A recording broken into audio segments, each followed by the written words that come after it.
ನಮ್ಮ ತಂದೆ ತಾಯಿಗಳು ಅನಕ್ಷರಸ್ಥರು, ಅವ್ರ ವಿದ್ಯೆನೇ ಗೊತ್ತಿಲ್ಲ, ಈವನ್ ಸೈನ್ ಮಾಡ್ತಿರ್ಲಿಲ್ಲ ಹೆಬ್ಬೆಟ್ಟನವರು.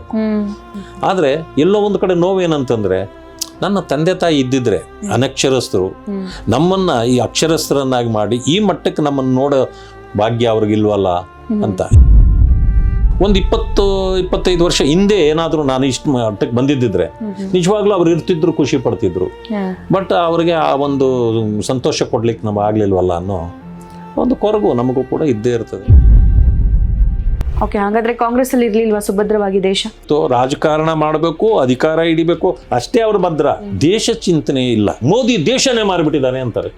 ಮೋದಿ ದೇಶ ಮಾರಿ ಆಗೋಯ್ತಲ್ವಾ? ಆಗೋಯ್ತು ತಾನೆ. ಮತ್ತೆ ರಾಹುಲ್ ಗಾಂಧಿ ಯಾವ ದೇಶಕ್ಕೆ ಪ್ರಧಾನಿ ಆಗೋ ಪ್ರಯತ್ನ ಮಾಡ್ತಿದ್ದಾರೆ? ಮಾರಿರೋ ದೇಶಕ್ಕ. ಮಾರಿರೋ ದೇಶನ. ಪರ್ಸನಲ್ ಲೈಫ್ ಅಲ್ಲಿ ನಿಮ್ದು ಅರೇಂಜ್ ಮ್ಯಾರೇಜಾ ಲವ್ ಮ್ಯಾರೇಜಾ? ಲವ್ ಮ್ಯಾರೇಜ್ ನಿಮ್ದು ಪರ್ಸನಲ್ ಲೈಫ್ ಅಲ್ಲಿ? ಹೌದು. ಓಕೆ, ಏನ್ ಮೇಡಮ್ ಹೆಸರು? ಸುನಂದ. ಓಕೆ, ಎಷ್ಟು ಜನ ಮಕ್ಕಳು?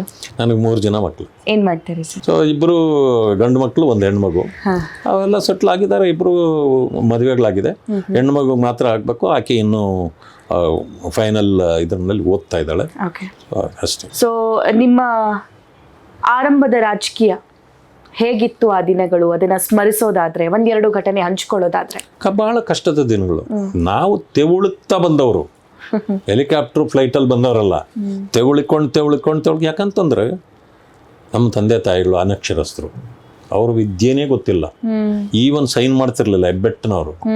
ಸೊ ಅವರು ನಮ್ಮ ಮಧ್ಯದಲ್ಲಿ ಇವತ್ತಿಲ್ಲ.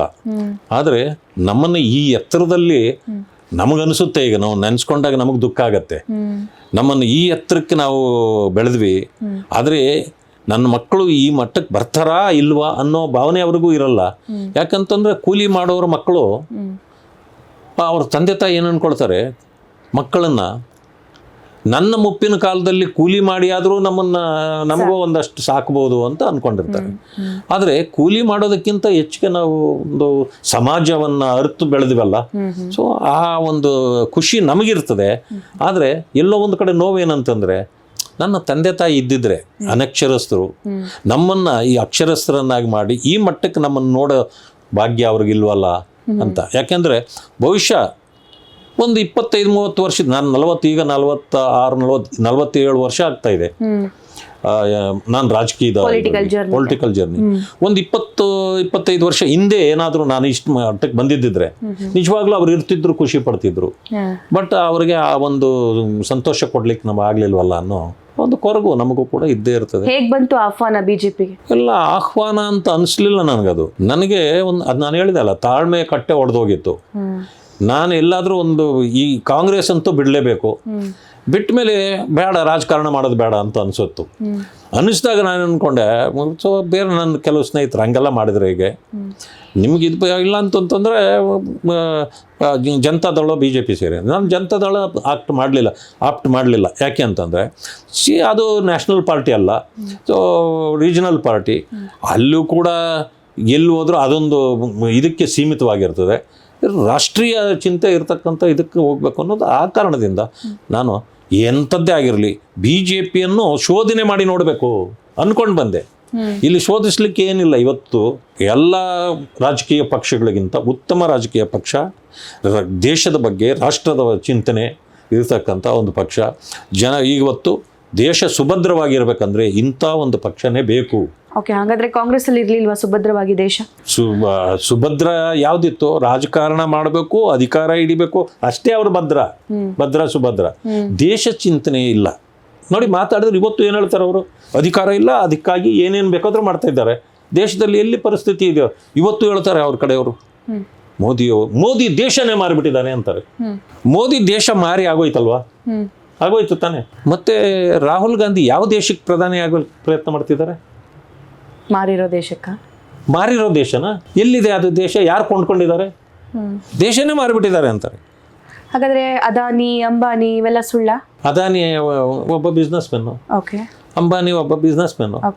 ಅವ್ರವ್ರ ಪಾಡಿಗೆ ಅವ್ರು ಬೆಳಕಳ್ತಿದ್ರೆ. ಹಾಗಾದ್ರೆ ಗವರ್ಮೆಂಟ್ ಅಂಡರ್ ಅಲ್ಲಿ ಇದ್ದಂತಹ ಏರ್ಪೋರ್ಟ್ಸ್ ಗಳನ್ನ, ಸಂಸ್ಥೆಗಳನ್ನ ಅವ್ರಿಗೆ ಬಿಟ್ಕೊಡೋದಾಗಿರ್ಬಹುದು. ನೋಡಿ, ಕೆಲವು ಮೇಂಟೈನ್ ಮಾಡ್ಲಿಕ್ಕೆ ಆಗದಿದ್ದಾಗ ನಮ್ಮ ಆಸ್ತಿನೂ ಕೂಡ ನಾವು ಯಾರಿಗೋ ಒಬ್ಬರಿಗೆ ಇದು ನಡ್ಸಪ್ಪ ಅಂತ ಕೊಡ್ತೀವಿ. ಹಾಗಾದ್ರೆ ಗವರ್ಮೆಂಟ್ ಫೇಲ್ಯೂರ್ ಅಲ್ವಾ ಅದು? ಅದು ಫೇಲ್ಯೂರ್ ಅಲ್ಲ. ಮತ್ತೆ ಯಾಕೆ ಅಂತಂದ್ರೆ ಕೆಲವು ಇದರಲ್ಲಿ ನಡೆಸಬೇಕು. ಓಕೆ. ಪಬ್ಲಿಕ್ ಲಿಮಿಟೆಡ್ ಕಂಪನೀಸ್ ಯಾವ್ಯಾವ ಮಟ್ಟಕ್ಕೆ ಹೋಗಿದೆ.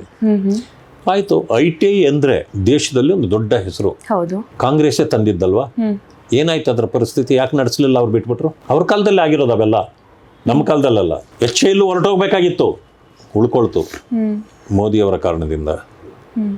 BL ಹೊರಟೋಗ್ಬೇಕಾಗಿತ್ತು, ಉಳ್ಕೊಳ್ತು ಅವ್ರ ಕಾರಣದಿಂದ. HMT ಯಾಕೆ ಉಳಿದಿಲ್ಲ? ಅವ್ರ ಕಾಲದಲ್ಲೇ ಹೋಯ್ತಲ್ಲ. NGF ಯಾಕೆ ಉಳಿದಿಲ್ಲ? ಮೈಸೂರು ಲ್ಯಾಂಪ್ಸ್ ಯಾಕೆ ಉಳಿದಿಲ್ಲ? ನೀವ್ ಹೇಳ್ಬೇಕು ಯಾಕೆ ಉಳ್ದಿಲ್ಲ ಅಂತ, ಯಾಕಂದ್ರೆ ನೀವು ಅವಾಗ ಪಕ್ಷದಲ್ಲಿ ಇದ್ದವರು, ನಿಮ್ಗೆ ಇನ್ನೂ ಚೆನ್ನಾಗಿ ಗೊತ್ತಿರುತ್ತೆ. ಅದಕ್ಕೆ ಯಾಕೆ ಅಂದ್ರೆ ಅವ್ರಿಗೆ ಅವೆಲ್ಲ ನಡ್ಸಕ್ ಬರ್ಲಿಲ್ಲ. ಬಿಗಿನಿಂಗ್ ಪ್ರಾರಂಭ ಮಾಡೋದಿದೆಯಲ್ಲ ಸುಲಭ. ಯಾಕಂದ್ರೆ ಸ್ವತಂತ್ರ ಬಂದಾಗ ಯಾವ ಪಕ್ಷ ಅಧಿಕಾರಕ್ಕೆ ಬರ್ತದೋ ಅದು ಮಾಡಿದ್ದೆಲ್ಲವೂ ಸರಿ ಅನ್ನೋದೇ ಪರಿಸ್ಥಿತಿ ಅವತ್ತು. ನಿಮಗೆ ವಿರೋಧ ಇರಲ್ಲ. ಯಾಕಂತಂದ್ರೆ ಏನೂ ಇನ್ಫ್ರಾಸ್ಟ್ರಕ್ಚರ್ ಇಲ್ಲದ ಸಂದರ್ಭದಲ್ಲಿ ಕ್ರಿಯೇಷನ್ ಈಸ್ ಮೋಸ್ಟ್ ಇಂಪಾರ್ಟೆಂಟ್. ನೀವೇನು ಮಾಡಿದ್ರು ಅದು ಹೊಸದೇ. ಅದಕ್ಕೆ ಹೊಸದು ಬಂತು ಅಂದ್ಕೊಳ್ತೇವೆ. ಆದರೆ ಅದನ್ನು ನೀವು ಮುಂದುವರಿಸಿ ಏನು ಮಾಡಿದ್ದು, ಆ ಕಾರಣದಿಂದ ಎಲ್ಲವೂ ಕೂಡ ಸರ್ವನಾಶ ಆಗಿ ಹೋಗ್ತಾ ಇದ್ವು. ಹೋದಾಗ ಇವತ್ತು ಏರ್ಪೋರ್ಟ್ಸು ಬೇಕಾದಷ್ಟು ಬಂದವು. ಕಾಂಗ್ರೆಸ್ ಅಧಿಕಾರದಲ್ಲಿರುವಾಗ ಎಷ್ಟು ಏರ್ಪೋರ್ಟ್ಗಳಿದ್ವು, ಇವತ್ತು ಎಷ್ಟು ಏರ್ಪೋರ್ಟ್ಗಳಿವೆ. ಬಟ್ ಇನ್ಫ್ರಾಸ್ಟ್ರಕ್ಚರನ್ನು ತಯಾರು ಮಾಡೋದು ಬೇರೆ, ಬಟ್ ಅದನ್ನು ನಡೆಸೋದು ಬೇರೆ. ಅವಾಗ ಏನಾಗುತ್ತೆ, ಒಳ್ಳೆ ಫೆಸಿಲಿಟೀಸ್ ಕೊಡ್ಬೇಕಂತಂದರೆ ಯಾವುದು ಲಾಭದಾಯಕ ಸಂಸ್ಥೆಗಳಿರ್ತವೆ ಅವ್ರು ಕೊಟ್ಟಾಗ ನಡೆಸ್ತಾರೆ ಅನ್ನೋದು ಉದ್ದೇಶ ಅಷ್ಟೇ. ಸರ್ಕಾರ ಮಾಡೋ ಕೆಲಸನ ಅವರು ಮಾಡಿದರೆ ಯಾರು ಬೇಡ ಅಂತಾರೆ. ಅನೇಕ ಕೆಲಸಗಳನ್ನು ಸರ್ಕಾರಕ್ಕಿಂತ ಚೆನ್ನಾಗಿಯೂ ಮಾಡೋ ಸಂಸ್ಥೆಗಳು ಇವೆ, ಇಲ್ಲ ಅಂತ ಹೇಳೋಕ್ಕಾಗೋದಿಲ್ಲ. ಸರ್ಕಾರ ಎಲ್ಲವನ್ನೂ ಮಾಡೋಕ್ಕಾಗೋದಿಲ್ಲ. ಆ ಕಾರಣದಿಂದ ಕೆಲವನ್ನ ಈ ರೀತಿ ಮಾಡಬೇಕಾಗತ್ತೆ.